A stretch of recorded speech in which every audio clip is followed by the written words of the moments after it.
అందరికీ సెల్ ఫోన్లు ఉన్నాయా? ఉన్నాయంటే చేతులు పైకెత్తండి. అందరికీ సెల్ ఫోన్లు ఉన్నాయి. ఇప్పుడు వాట్సాప్ గవర్నెన్స్ కూడా తీసుకొచ్చాం. మీరెక్కడికి పోయే పని లేదు.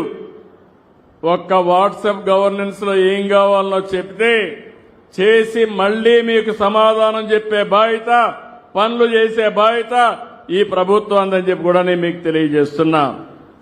ఈరోజు ఫస్ట్ టైం స్కూల్స్ లో మీరు చూస్తే ప్రతి ఒక్కరికి నాణ్యమైన ఆకర్షణీయమైనటువంటి యూనిఫామ్ తీసుకొచ్చారు. షూ కూడా బాగుంది, పుస్తకాలు బాగున్నాయి, బ్యాగులు కూడా బాగున్నాయి. కొత్త చెరువుకు వస్తే మళ్ళా నాకు చదువుకోవాలనిపిస్తా ఉంది. ఒక బ్రహ్మాండమైన వాతావరణం ఉంది ఇక్కడ. ఇప్పుడే నేను క్లాస్ రూమ్ పోయాను. నేను కూడా టీచ్ చేశాను. నేను కూడా టీచ్ చేసి పిల్లల యొక్క ఉత్సాహం చూశాను. చాలా ఆనందంగా ఉన్నారు. ఈరోజు అక్కడ టీచర్ను కూడా చూస్తే ఇక్కడే చదువుకుని గోపాలుడు అనే వ్యక్తి మళ్లీ ఇక్కడే నేను పనిచేయాలి, ఈ స్కూల్ రుణం తీర్చుకోవాలని టీచర్గా ఇక్కడికే ట్రాన్స్ఫర్ అయ్యి వచ్చాడంటే మనస్ఫూర్తిగా అభినందిస్తున్నానని చెప్పి కూడా నేను మీకు తెలియజేస్తున్నా.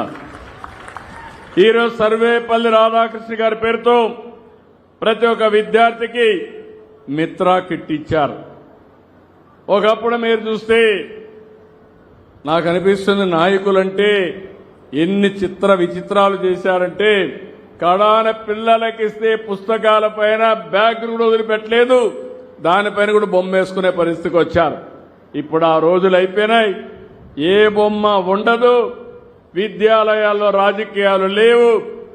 నేను ఒకటే ఆలోచిస్తున్నా, ఈ పిల్లల భవిష్యత్తు బంగారు భవిష్యత్తు చేయడమే కాకుండా ప్రపంచంలోనే చురుకైన యువతగా తయారు చేసే బాధ్యత ఈ ప్రభుత్వానికి.